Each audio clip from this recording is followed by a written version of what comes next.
তাদের যোগসাজশে জনগণের মধ্যে একটু ভোগান্তির সৃষ্টি হয়, সেটা এখনো আছে, অভিযোগ পাওয়া যায়। সেটা নিরসন করার জন্য আমরা আজকে আলোচনা করে একটা পন্থা বের করেছি। সেটা পরীক্ষামূলকভাবে আমরা দেখতে পারি আগে ঢাকা এবং বিভিন্ন বিভাগীয় শহরের পাসপোর্ট অফিসগুলোতে সেটা আমরা পরীক্ষা করে আমরা যদি সেটা চালু করি, আমরা অনেক সময় যেমন দেখি যে রেজিস্ট্রি অফিসের বাইরে যেমন দলিল লেখক থাকে, তাদের রেজিস্ট্রেশন থাকে, নাম্বার থাকে, কোথাও কোনো অনিয়ম হলে তাদেরকে অ্যাকাউন্টেবল করা যায়, ধরা যায় এবং বিভিন্নভাবে তাদেরকে লায়েবল করা যায়।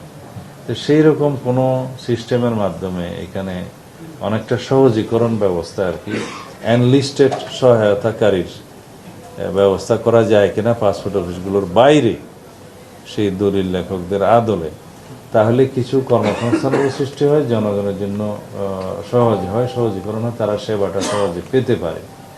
সেই হিসাবে হয়তো তারা একটা নির্ধারিত কাজের জন্য সার্ভিস চার্জ নিতে পারে, সেটাও ঠিক করে দেওয়া হবে। এটা আমরা পরীক্ষা করে দেখছি, যাতে করে পাসপোর্ট অফিসে মানুষের ভোগান্তিটা না হয়।